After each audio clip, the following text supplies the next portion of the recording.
பச்சையம்மன் ஜோதிட நண்பர்களுக்கு அனைவருக்கும் வணக்கம். இன்று நாம் காணவிருக்கும் பதிவு மீன ராசிக்காரர்கள் வணங்க வேண்டிய கடவுள் என்னன்றதை பார்ப்போம்.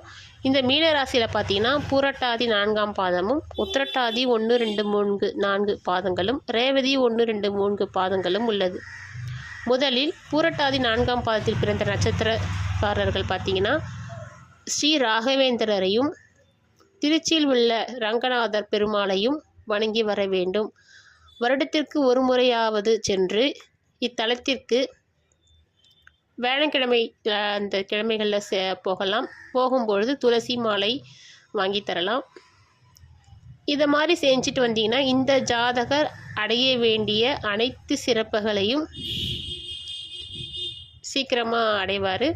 அதற்கான நேரத்தையும் வழிவகுத்து கொடுக்கும். அடுத்து பார்த்தீங்கன்னா உத்திரட்டாதி 1, 2, 3, 4 பாதங்களுமே தீயத்தூர், இது வந்து புதுக்கோட்டை மாவட்டத்தில் இருக்குது. சகஸ்ர லட்சுமீஸ்வரர் மற்றும் பெரியநாயகி தாயார். இந்த சகஸ்ர லட்சுமீஸ்வரர் பார்த்திங்கன்னா சுயம்பு மூர்த்தியாக அருள்பாலிக்கிறார். இந்த கோவிலில் என்னன்னு பார்த்தீங்கன்னா மாதம் மாதம் உத்திரட்டாதி நட்சத்திரத்தன்று ருத்ரஹோமம் நடைபெறுகிறது.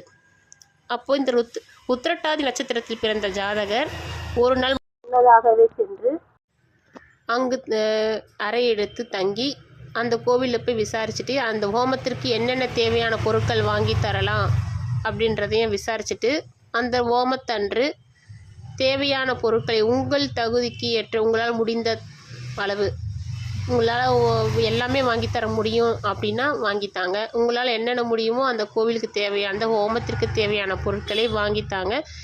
இது சுப காரியங்களை உங்கள் வீட்டிற்கு தேடி வரும். திருமண தடை இருக்கிறவங்களுக்கு, ஒரு வேலை கிடைக்காம இருக்கிறவங்களுக்கு, படிப்பு தடையாக இருக்கிறவங்களுக்கு, இந்த உத்திரட்டாதி நட்சத்திரம் பிறந்தவங்களுக்கு சொல்கிறேன். இந்த கோவிலுக்கு போயிட்டு இந்த 4 பாதங்களுமே போயிட்டு வந்தீங்கன்னா உங்களுக்கு மிக மிக அனுகூலத்தை தேடித்தரும். அப்படி எனக்கு எந்த விதமே தேவைப்படலை அப்படின்னாலும் வருஷத்துக்கு ஒரு தடவை போயிட்டு வாங்க. இது கண்டிப்பாக உங்களுக்கு அனுகூலத்தை தேடித்தரும். அடுத்து ரேவதி 1, 2, 3, 4 பாதங்களுமே பார்த்தீங்கன்னா ஸ்ரீ ராகவேந்திரரை வணங்கி வருவது மிக சிறப்பு. அடுத்து பார்த்தீங்கன்னா கடலூர் மாவட்டம் ஓமாம்புலியூர் இடத்துல இருக்கிற சனீஸ்வரரை வணங்கி வந்தால் ரொம்ப சிறப்பாக இருக்கும்.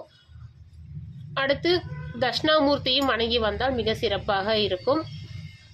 ஏன்னா இதெல்லாம் வந்து எதுக்கு சொல்கிறோன்னா அவங்கவுங்க நட்சத்திரத்தில் பிறந்த ஜாதகர்கள் இந்த குறிப்பிட்ட கோவிலுக்கு போனீங்கன்னா உங்கள் ஜாதகத்தில் கிடைக்க வேண்டிய அனைத்து பலன்களையும் தடைகள் இல்லாமல் உங்களை தேடி வரும். நீங்களும் அதை முயற்சி செஞ்சு நீங்கள் பார்க்கணும்.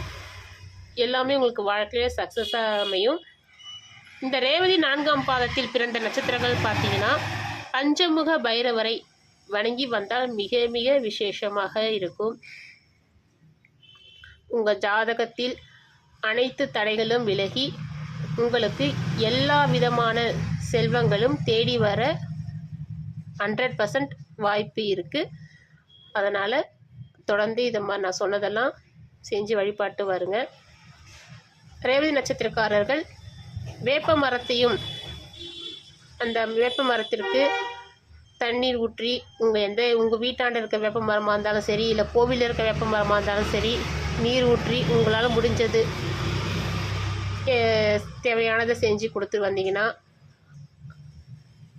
உங்களுக்கு கேட்காமலேயே நிறைய விஷயங்கள் தேடி கிடைக்க வாய்ப்பு இருக்குது. நன்றி, வணக்கம். உங்கள் ஜோதிடர் கவிதா.